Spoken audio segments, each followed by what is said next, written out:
I probably feel like a failure 75% of the time and success only 25% of the time. As you have business success, you become more desirable, and that gives you a lot more optionality and gives you more time to be able to wait before committing, and gives you more of a shelf life to be able to go date younger people even as you get older. Would go work in the gas station in high school, and it was just something that I was so embarrassed about. Like, I didn't want anyone that I went to school with to know that, oh yeah, on Saturday, every Saturday, I spent 12 hours working at a gas station. They have a hot dog eating contest where you don't eat the hot dogs with your mouth. Awesome. Welcome to the pod. Thanks for having me. So excited. Yeah. Tell everybody really quick what made you awesome from a business perspective. Just quick bio in 30 seconds. I studied computer science in undergrad, worked at Microsoft for 3.5 years, and then been an entrepreneur for the last 16 years. Started a company called TinyCo that made mobile games, raised a bunch of venture capital, sold it in 2016. And then somewhere along the way started investing. So invested in 100 startups, 30, 40 venture funds, about $60-70 million of real estate, bunch of private equity funds. We're north of that. Those numbers are adding up. Yeah. North of 100, north of $1 billion, or you can't say? Not north of $1 billion. You went to Burning Man. This is your first time, or you've first gone time. First time this year? Time. Yep. Mm-hmm. What was your experience? I thought it was amazing. I saw more boobs and penises than I need to see. I saw so many that I never need to see boobs or penises ever again in my lifetime, and maybe 5 lifetimes worth, which was actually kind of amazing. The thing I love about Burning Man is, as a society, we don't restructure society at all. San Francisco, LA, New York, they're very different.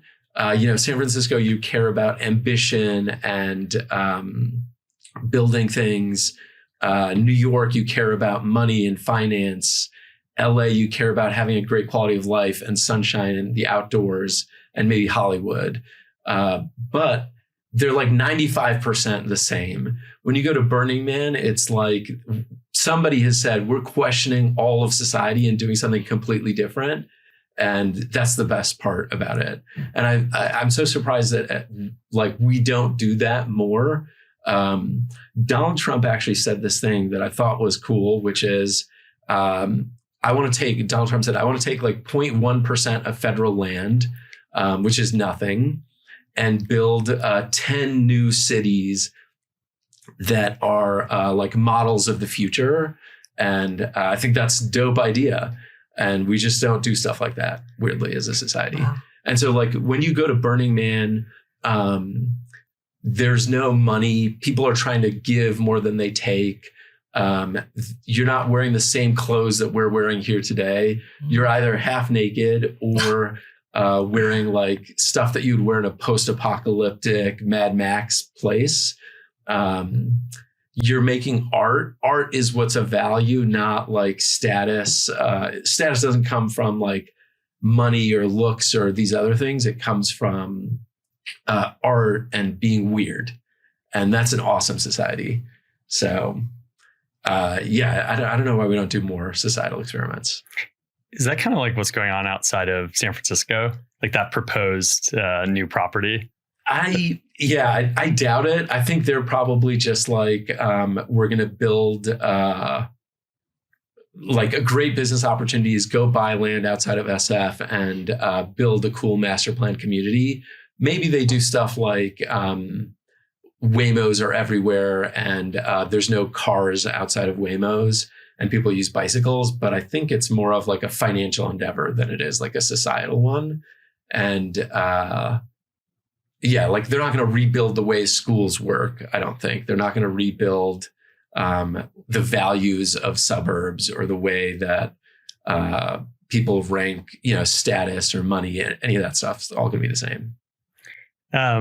So maybe to just by the way, one of the crazy things about Burning Man that I did not expect is when you enter, there's all these toll booths, and you pull up to a toll booth and there's 3 people who are so excited to see you. They're jumping up and down with excitement that you've come to Burning Man. And they make you get out of your RV and talk to them. And then you hug them for like 5 minutes each or something like that. And they're completely butt-ass naked the whole time. And then they make you do snow angels in the sand. So you immediately feel like, oh, whatever societal values that I'm used to like 5 minutes ago, they're gone. I'm in a different fucking world right now. And that's great. Super dope. I love it. Jess has hosted a Burning Man camp for how long now? Yeah, this is my 8th burn. Nice. Yeah. What's your favorite part about it? I love the community aspect and having a camp. Yep. And I met so many great people there. I've dated a bunch of guys I met at the burn. Love it. Love it. Got a lot of business value out of the burn. I've hired people, raised money. I mean, and of course the art and the naked people and the, lots of psychedelics and great stuff. But yeah, there's stuff that you just see there that like you would never see and you cannot unsee. A good example is they have a hot dog eating contest where you don't eat the hot dogs with your mouth. And I don't know where they go, but the hot dogs just disappear and it's nuts. So you showed up your ass.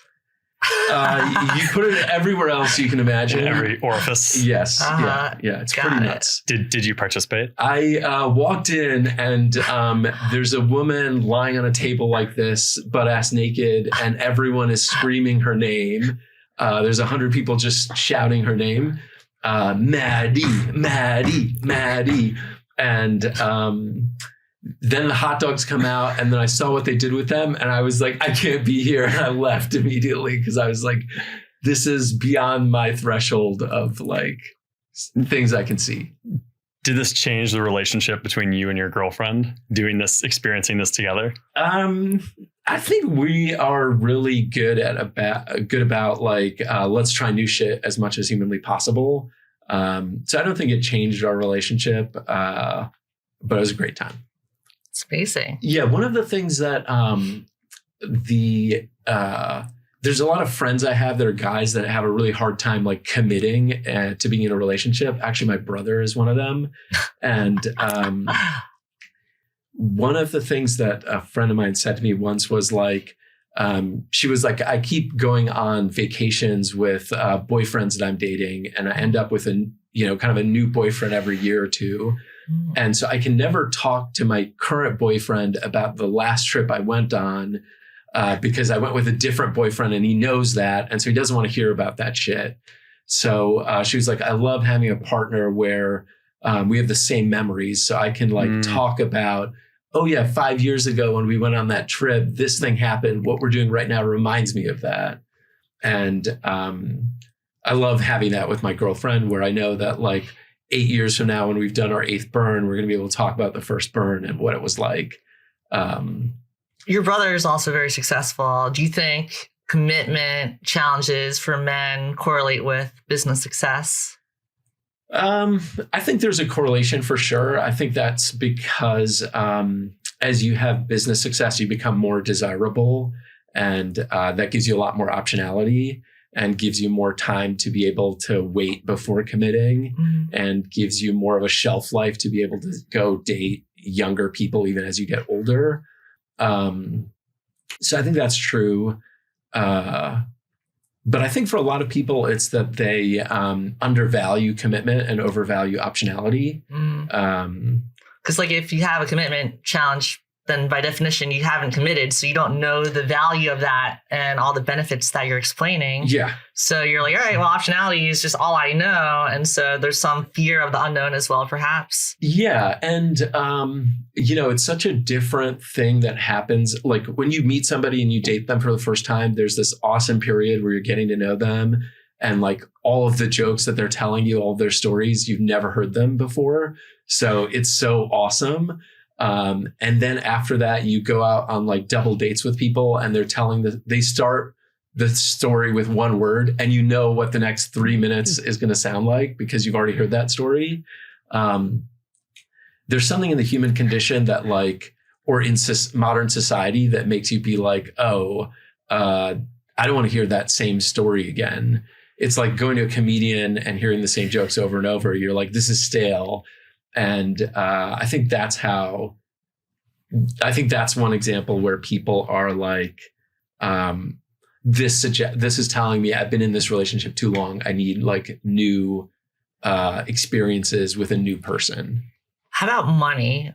Does the fear of having to do the prenup and split finances with a committed partner, this is from your successful brother's perspective, is he worried about that? And is he also worried about women liking him just for his money? And was this a problem you had? And what would be your advice for all the successful men and women out there listening to this? Yeah. Wow. That's a good question. There's a lot to it. Because like women don't understand this phenomenon. And like I talk to my successful guy friends all the time about it, and they're always worried about the gold diggers. So I just want to demystify that for everybody. Yeah. My brother said this to one of our friends when he sold his business, which was, there's an island that's only for rich people. And I think I got my ticket. How do I get on there? Like, where is it? Tell me, let's go. And, there is no such island as far as I know. I don't think Necker Island is it. Epstein's. yeah, I don't think those are. Don't want to go on that island. And then for a little while, I think he was stuck on Gold Digger Island. Like he found his way to Gold Digger Island and was just stuck there. And I think it was that, hot women who would not have like chased him in his when he was in high school or in college are now chasing him. And so I think he's like, I got to experience this. Like, I got to see what this is like. And so I think he did a bunch of that.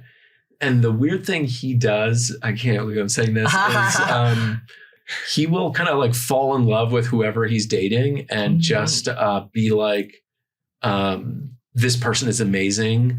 So for example, he was dating this girl and he was like, this is the most beautiful woman in the world. And I was like, this girl is like, just objectively, no. Like so far away from that. I don't know what kind of rose-colored glasses you have on life right now, but no, absolutely not. So yeah, he does get like really into it and like wanna go deep with people. But anyway, so he was on Gold Digger Island and I think he had like a lot of fun and now he's trying to find his way off of Gold Digger Island. And I think he's going to be fine and do it. How about for you? Did you worry about this gold digger phenomenon? I thought it was so obvious when people were into that. So, for example, he dated this girl who was like, oh, you don't really like me. And he's like, no, I like you. What are you talking about? And she's like, my last boyfriend used to pay for my Ubers. You don't do that. And he's like, oh, your Ubers to see him and like go back home. And she's like, no, all my Ubers, wherever I want to go, with him, without him, wherever I'm going. And, that's just so obvious what you're saying there. Like, did you succumb to any of this? I think not as much as he did. I think for whatever reason, I have not been as like into status things as he has been. So for example, he was really focused for a little while on getting the Amex Black card and he got one. And I think for a little while, and he gave me one. I think you get it and you can give a companion an Amex Black. So for a little while, he would use it all the time. And even though he gave me one, I've used it maybe 5 times in my life because I'll use my Bank of America credit card because it has better points than the Amex does. And so like he's just kind of more into that stuff for some reason than I was. I don't know why. What's the biggest thing that you do for status now? that I do for status now. So many things. Where to start? I think, so I lived in San Francisco for a long time, and status there is not about like, Rolexes and fancy cars and all that stuff. It's about angel investing. So I think I spent probably 10 years angel investing. And at the end of it, I was like, am I just doing this for status? And I think I was kind of probably at least 50% doing it for status versus something else. Wow. Might be the most expensive hobby for status to possibly do. Unless it returns well. Yeah. That's a profitable hobby. Yeah, I think it's actually a great hobby because you learn, you have fun, and you invest in assets that like generate more wealth. Has that made you a lot of money? Yeah, I've made a bunch of money from angel investing. Yeah. How many companies have you invested in? I'm not sure, probably around 100. And it's funny because I don't even know how much money I've invested angel investing or what the returns have been. You don't track it on a spreadsheet and like batch it into proposed vintages and then benchmark yourself relative to. No, I don't do that. Okay. I probably should. Actually, I met this guy. I joined this thing called Tiger 21. Yeah, I'm familiar. Yeah, it's like Do you like Tiger 21? I love it. Really? Okay. Yeah, I love it. It's like YPO for old people. And generally, rich Could you white explain male. to people what Tiger 21 is? Yeah. Tiger 21 is a group where you pay $36,000 a year to join. You'll do 10 in-person meetings. There are local chapters. There's about 10 people in each chapter. So you meet with those 10 people all the time. And you have to have a minimum net worth of like 30 million or something like that to get in. And so you're telling us you're worth at least 30 million? I lied and told them that I was worth at least 30 million. Yeah, that's what I can tell you. They think I'm worth 30 million. Perfect. Okay, Yeah. So you're supposedly worth $30 million and you have 36 grand a year to spend and you go to all 10 meetings a year. And what do you get out of the meetings? What I love about it is it's people who are older than me. So they're generally in their 50s or older. Mm-hmm. And so they have such a different perspective on life than I do. They're kind of past the money-making phase and are like, okay, what am I doing with my life to make it as high quality as possible, as interesting as possible? And then they're really worried about their own health and then their kids.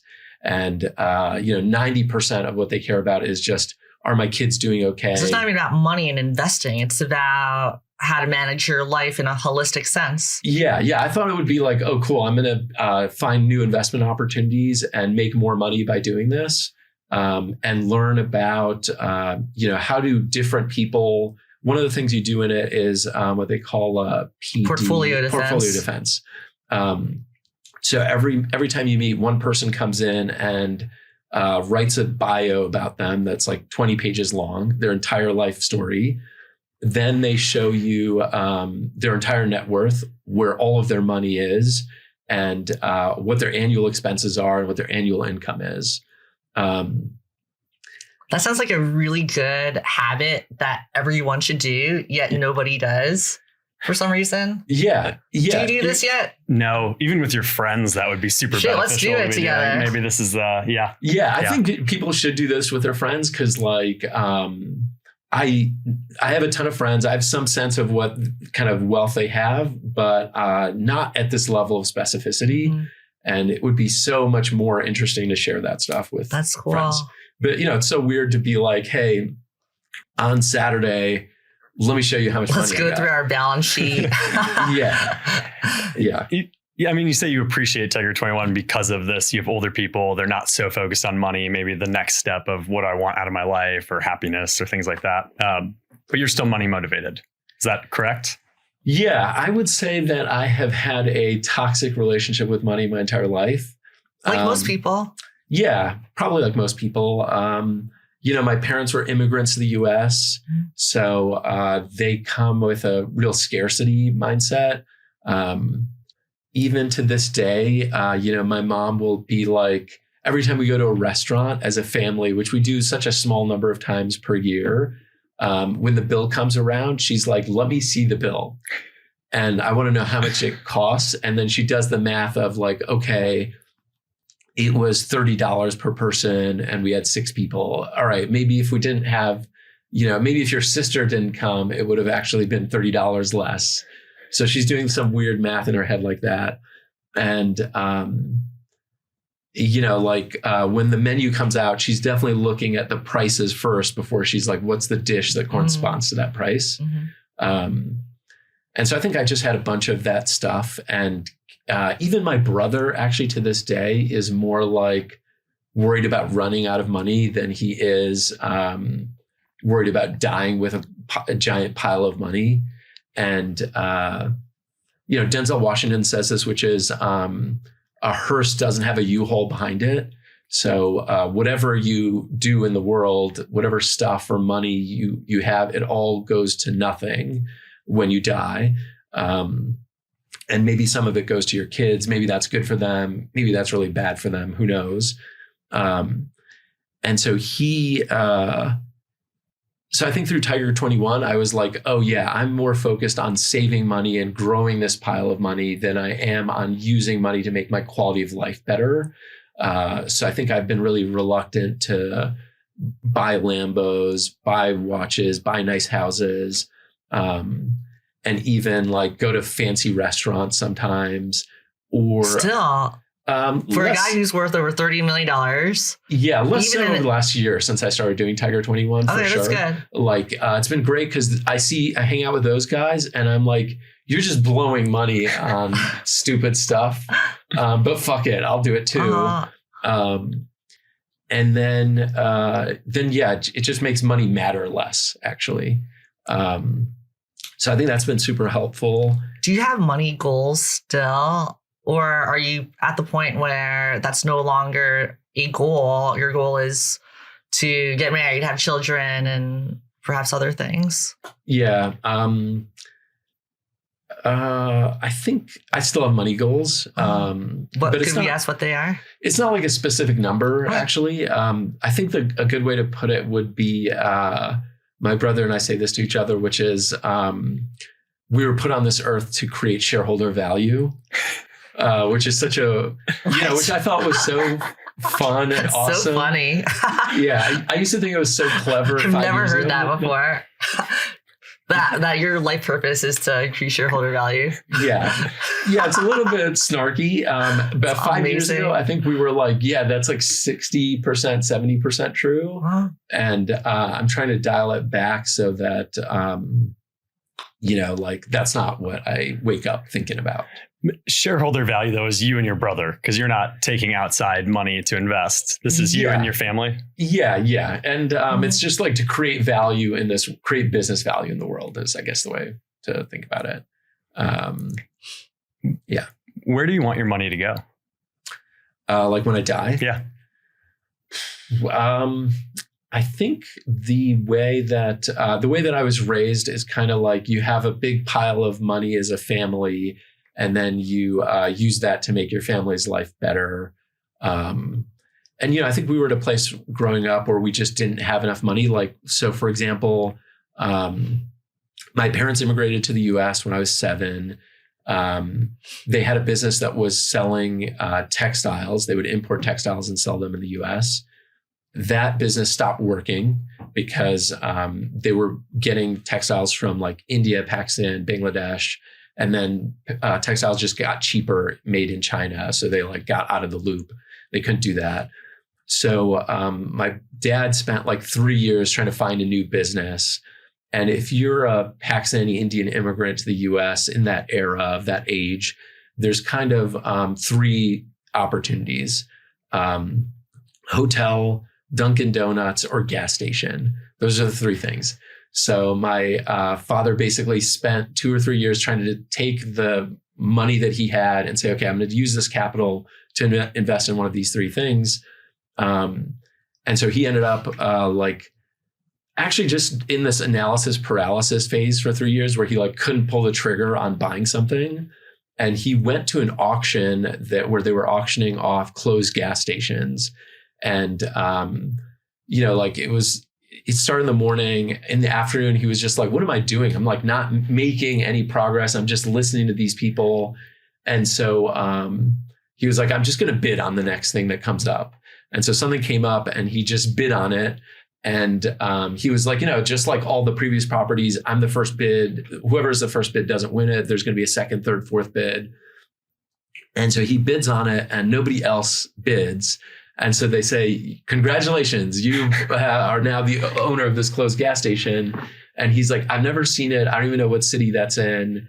What did I just fucking do? That's all the money I actually have. So buys this closed gas station. We as a family moved to that neighborhood, to that city actually. And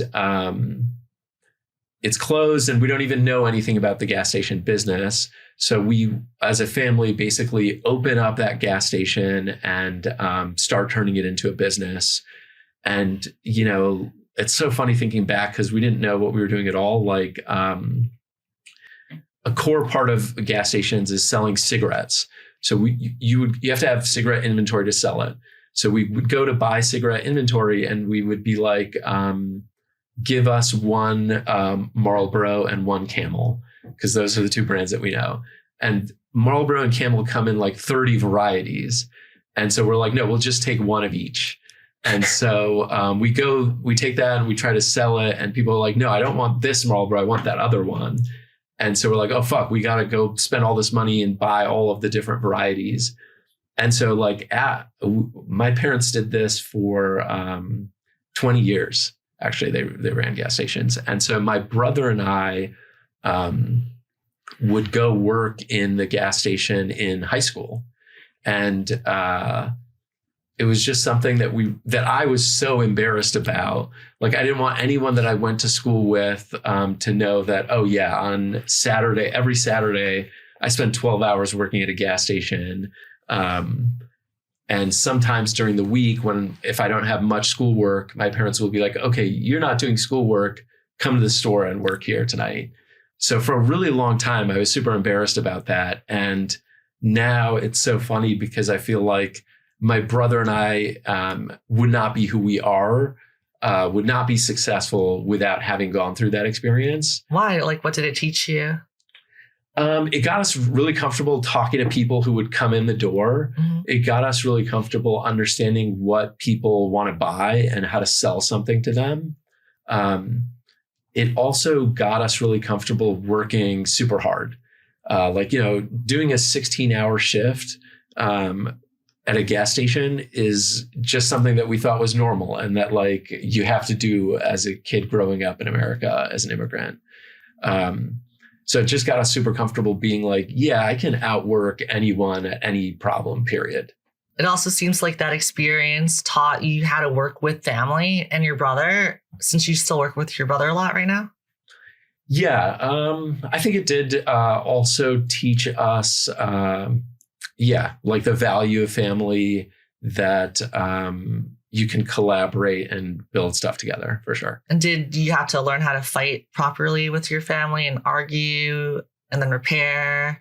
Or was it just harmonious the entire time? No, I think there's a lot of constant arguing about stuff. And I think it's great because you don't like hold something in and bottle it up and then explode on the other person. You're constantly being like, hey, this sucks. Mm-hmm. You're bothering me right now. Get the fuck out of here. You just get comfortable saying stuff like that to each other. Say that to your mom?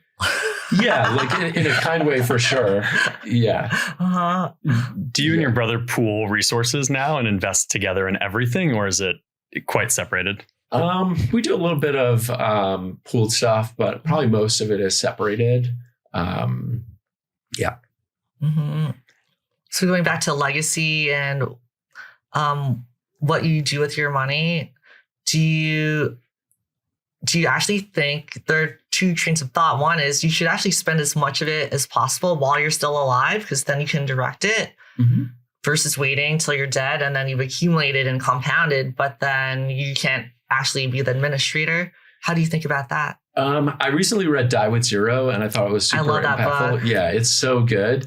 It's amazing because when you read it, you don't realize Bill Perkins is like really fucking rich and a billionaire. Mm-hmm. You just think he's like a normal person. But that was super impactful in me realizing that, oh yeah, I should be using money to make my life better immediately. And I shouldn't be just trying to, I think historically, just the way that I was raised, I've had the mindset of like, oh yeah, you make money so that you can invest it, which will make more money so that you can invest more. Mm-hmm. And we've been taught this hoarding mentality as a society for some reason. And I think it made more sense after the Great Depression. And if you're an immigrant, then you're starting with such a small base that even if you accumulate, you're still only a millionaire.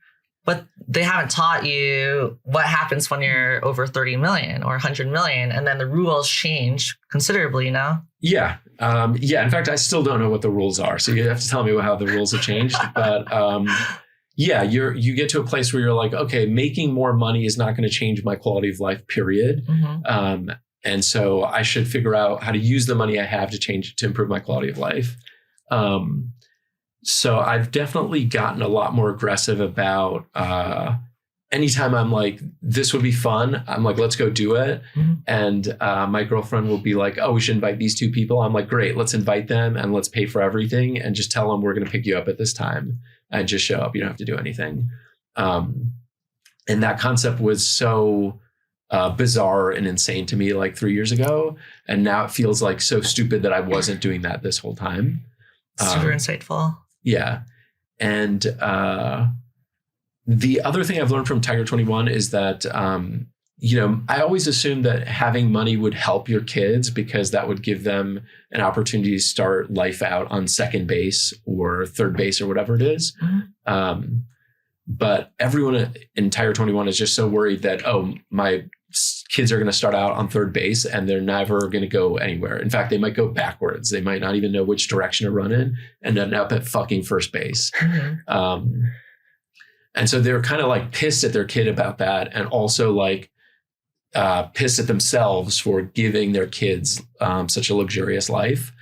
So what is the best practice then from Tiger 21? Is it to give them more privilege and access and a trust fund and tell them about it? Or is that not the best practice? Or is there no best practice? I think there is no clear answer. Mm-hmm. One of the guys will do trips for Christmas every year. They'll do a trip where they are going to something like the Philippines or India, and they're like doing service for a community as a family.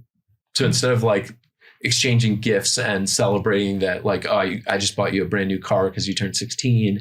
They're like trying to see what the rest of the world lives like and give them a different perspective. Mm-hmm. But I think it's super hard. And like, especially in LA, I think where I grew up was like a small suburb in Florida. And so even though a lot of people were rich, it wasn't like opulent and gluttonous like it is in LA. Where when you turn 16, you get a BMW. There it was like you turn 16 and you get a used beat up Camaro. So I think the world is a little bit different now. And I think social media has changed the whole optics of like trying to keep up with your friends who are posting shit on Instagram in high school. It seems like too, in some of the like super affluent communities that if you're not giving if all of your kids' friends have money, right, and their parents are buying them the BMW, they're buying them those things, that you're almost giving your kid a disadvantage by not giving them that in a way, because then it's like, well, I don't fit in with the core group, right, that I want to fit in with because I have this beat up Honda and they're going to school in their BMW. But I feel like it's so important to have like a chip on your shoulder. It feels like the people that are the most successful have a chip. But then there's a difference of chips, which there's the chip on your shoulder because you come from nothing. People tell you won't be successful. No one expects you're successful. And then the chip of my family's really wealthy. And so people aren't going to think like I earned it. I think they're very different. And I think the first is where you see the most successful people come out of. Yeah, for sure. Like Tom Brady, we'll talk about the chip on his shoulder and he still has it despite all of the success that he's had. And so many entrepreneurs I meet that are incredibly successful are just, they have like success amnesia, and they're just worried about the next thing that they're working on. And they don't care about the previous success they've had, like how happy they are or how confident they are or how good they're feeling professionally has to do with their current thing, not the stuff that they've done before. I don't know what the chips on shoulder looks like when everyone else is like super rich and you're just normal rich. I don't know what that looks like.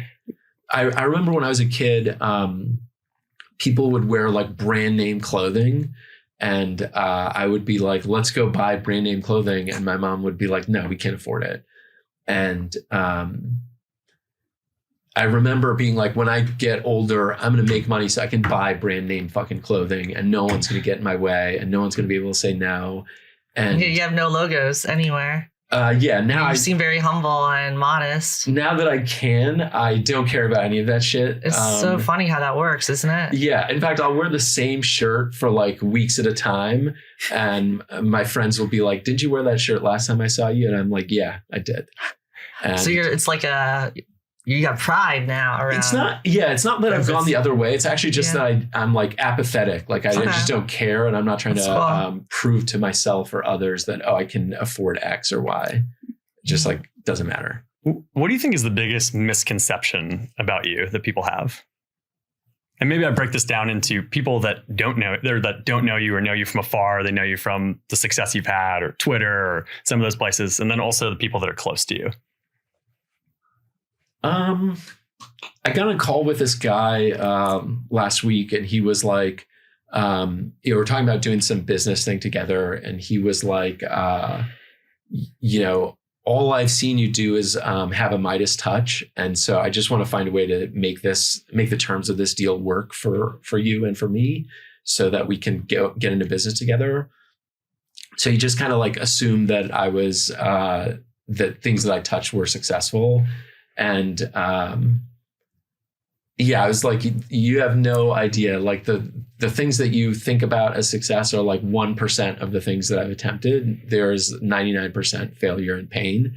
And if you got 5 minutes, I can make you sob with the like pain stories of the entrepreneurial pain that I've experienced and the trauma that I have from it. So he was like, okay, I don't want to hear that in this context. I think people from the outside just think that I'm successful. And I think that my own mindset is not that I'm successful. I'm kind of like, actually, I haven't achieved what I aspire to achieve. Mm-hmm. And I would say I probably feel like a failure 75% of the time, and success only 25% of the time. The people that know me most, what do they not know? I think that a lot of the people I know I met when I was in my 30s, and now I'm 42. And I think that life, and they're still in their 30s. So all of the things that I care about are like, after turning 40, my life perspective changed a lot. I feel like life is so much more fragile. I think when you're in your 30s, you're like, life is infinite and I've got so much time ahead of me. In my 40s, I feel like time is finite and I can see the finish line, and I'm constantly thinking about that. Mm-hmm. And I feel like I'm in the third or fourth quarter of my life. So it just feels so different. I'm a lot more afraid of things than I've ever been. And I'm a lot more risk averse in a lot of aspects of my life, which I would have thought would have been very different, which is like, as I've gotten older, I've got more resources. Even if I lose some of those resources or lose some time, I'll still be okay. So I would think it would make me more like willing to take more risk, but it's actually moved me in the other direction. What are you most risk averse to? I'm most risk averse to death. So just any like health stuff, like anybody that I know and love having health problems, myself having health problems. Like, for example, my girlfriend and I she wants to buy a car. And so I'm like, cool, let's just start with the safest car. and optimize for safety. I don't care if it looks like it's literally a World War II tank that you have to drive, as long as like you cannot be hurt in it. Let's get that. So just trying to optimize for safety is different than I expected. How about business or financially? Are you risk averse there in a way that you weren't before? Yeah, I have this friend, Keith Wasserman, and he is a real estate guy here in LA, has bought, billions of dollars of real estate and raised a bunch of outside capital to do that. He started a venture fund at some point where he was like, okay, I'm going to do a $5 million venture fund. I'm going to raise money from the same people I've raised it from. And, those people have invested hundreds of millions of dollars with me. Surely raising $5 million, I'm going to be able to do in a single email. And he found it incredibly hard to raise $5 million for a venture fund because a lot of his investors are in their 60s and 70s. And they're like, Keith, if I invest in this, I'm not going to see that money back for 10 years. And I might not be alive in 10 years. So like, I don't think like that. What I love about the real estate is I'm investing now and you're going to send me a check every month or every quarter for 5 years. So I think that I've not gone that far where I'm like, I'm going to use capital to clip coupons, but I've definitely been more like, I want to find ways to invest that's like more predictable and steady than angel investing, lottery tickets and startups.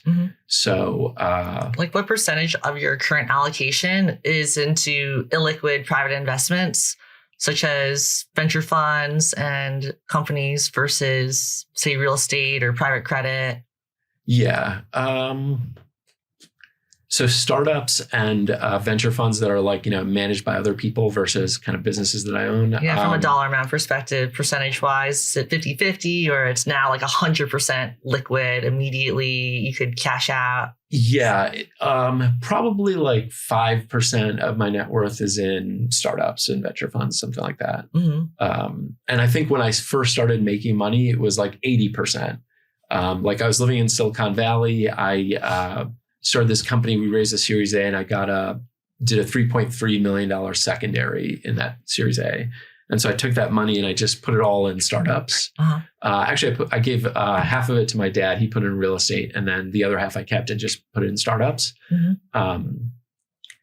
So that percentage has been actually declining. Like the percent of net worth in startups has declined over time as opposed to remain steady or grown. Interesting. Cool. How much at this stage do you want to help other people be successful that are around you? Because I hear you have a spreadsheet of people that you've made millionaires and you keep track of this.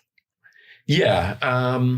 Ray Dalio in Principles, like I read maybe half of it. And the thing that was most impactful was in the foreword, he says, I'm at the stage of life where I want success for others more than I want more success for myself. And, that really hit me like a lightning bolt around the way to think about my life and the good I could do in the world. So I constantly look for opportunities now where I'm like, oh, this person is special and they're an expert in this specific thing. Can I structure something with them or give them what they need to be able to go run at that thing much harder and be more successful and become a millionaire or get 10 million bucks or more? So I find myself generally leaning more and more in that direction over time. One of the things that I admire most in the world is Mark Cuban has done this thing called cost plus drugs. And so he's taken the like pharmaceutical business model and turned it on its head where he's like, okay, instead of making so much money selling drugs like pharmacies do, I'm going to just run it at break even. And I'm going to think of it as a public service and public good I'm doing in the world. And I'd love to find something that is like that like is a business, but where I'm not trying to create shareholder value. I'm actually trying to create good in the world. Because I think that's like super meaningful. And I'm surprised that there aren't more entrepreneurs who are post-economic that like do that type of shit. Why do you think that is? Why do post-economic entrepreneurs prefer to chill out?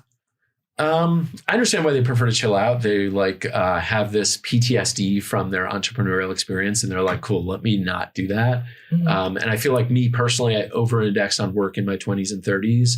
And that's why I'm not married and don't have any kids. And so I really want to basically spend the next 10 years being like, cool, let me learn how to be a good husband. Let me learn how to be a good dad. And let me like not work as much as I have historically. So I understand why people chill. I don't understand why when people start new endeavors, why they're not like, let me do good in the fucking world. A friend of mine started a company, sold it, got to financial independence. And he was like, everyone who starts a new company, I feel like is building a prison for themselves. And they're only doing it because that's the only thing they know how to do. And the only thing they know makes them feel good. I see that all the time with people. Yeah, where do you see it? Tell me more. Well, they start a company, they sell it, they make a lot of money, and then they decide to start another company because it's all they know and they want to make more money. And then they're miserable a year in and think, oh my God, I'm stuck here. I raised all this money. I hired all these people. And they aren't willing to let go of the shackles and say, you know what, like, this company CEO job thing is not actually what I want to do. Yeah. I think I want to do it, but I'm not actually into it. So they put out this front where they pretend to love the job, but they secretly hate it. I'm sure you see this all the time. I'm hearing more and more of my friends that are in that situation. And, sometimes you just can't get out of it because you're like, well, I got to see this through. Or like I've bet my ego on this thing. And so I want it to deliver. I think that is super common. And it's something that people talk about like in private rooms, but not otherwise. And, it makes me respect people like, Brian Johnson even more, where he's like, I'm going in this totally other fucking direction that nobody else thinks about. And I'm going to be a fucking lunatic in this one specific way. It's great. You like really, there's this kind of concept of you climb a mountain and then there's this book called like The Second Mountain where you're like, okay, I got to the peak of this mountain. What's the next mountain I'm going to climb? And so people just keep going in the direction they've already been going in instead of looking around and seeing what are other fucking mountains that I have not even attempted to climb. Let me go see what those are like. And Brian just like created a brand new mountain no one even knew existed. It's brilliant. Yeah, absolutely. I think too, a lot of people, as they get more successful, they become more closed off and they don't go to all the events and do the things and try and meet new people. And if they are going to meet new people, it's like, I want a direct introduction to go meet that person. You were not one of those people. I feel like you're extremely open. We met originally because of a Twitter breakfast that you threw out in Newport Beach. And I think it was like, maybe it was a Friday night or something at like 6 p.m. And you're like, anyone around for breakfast at 7 a.m. tomorrow in Newport? And I was like, that on Twitter? On Twitter to random people. What? And that's so cool. I was like, I was like, oh, I'm going to do that in the morning. Like, sweet. And I met a great group of people there. Yeah, it's great. Where else have you done that? And like, why do you do that? What got you started? I think it came from the Silicon Valley ethos, which is like, anytime you meet somebody, you're like, this could be the next Mark Zuckerberg. They just, the world just doesn't know it yet. So I kind of approach life thinking that, which is, I'm meeting these people and their stock is low and their stock is going to be, is going to skyrocket. And I'm just going to be like, I knew you when you were nobody. And how awesome was that? Yeah. And so I feel like I've known a bunch of people now that like, started out with some idea and I met them and I was like, this idea is terrible. And like, you're terrible. And then they've gone on to be way more successful, way more thoughtful, way more articulate than I ever have been. And so it's like humbling and inspiring and it's great. And like even people that have worked for me, a bunch of them have gone on to be super successful and it's awesome to see. How many millionaires are on the spreadsheet? probably like I don't remember offhand, but something like 15 to 20. That's a ton. That's a lot of millionaires. Mm-hmm. What's the path that they took to become millionaires? Some of them worked for me at TinyCo. Some of them I like saw this opportunity where I could go buy a business and they could go run it. Mm-hmm. And did that. And then one of them was just like, I have this business idea. Nobody will invest in it because it's not like a classic startup fundable idea. And I was like, cool, how about I'll own 49%, you own 51%. And that's what makes the like economics of an investment work. So stuff like that. Wow. And I really like, there's sort of venture capital and there's private equity. And the world has been weirdly super separated between those two things, where like private equity is on the East Coast and venture is on the West Coast, and the two shall never meet. And now I think there's a lot of gray area where people are like, I made money doing venture, but I'm going to try and invest in a small businesses in a private equity style way where, the likelihood of success is high. And instead of putting a $50K check in and owning 2%, I'm going to put in a $250K check and own, 25% or whatever it is. So I think that's cool. And we're going to see more of that. Our mutual friend, Ben Levy, said I have to ask you about Dory, which I have no idea what that means. Can you tell me about this? Yeah, I can tell you about it. I was in Amazon one day trying to buy a product, and I saw this brand that I'd never heard of before. And I was like, I wonder who owns this, and went on LinkedIn and saw it was owned by this woman. And she was connected to this person I met one time at some random event. And so I had that guy's email, and I emailed him and said, who's this? And what's this brand? Tell me the story. And he was like, I don't know, but here's an intro, and just introduced me to her immediately. And I just got on the phone with her the next day, and I was like, oh, tell me about this business and how you started it. And she told me about it, and she started it 10 years earlier. And I was like, oh, is this something you'd ever want to sell? And she was like, actually, yes, I would totally sell this business. And I was like, cool, how much do you want for it? And I think she was like $10 million or something like that. I was like, 10 million is insane, but I would buy it for 5. And she was like, okay. And so then we kind of no, like knowing nothing really about the business, maybe like top line revenue. Yeah, she was like, here's the top line and here's the bottom line. So I was like, here's the ballpark. Okay, cool. Let's see if this works. Uh-huh. And I'd never bought a business. What was the multiple you offered?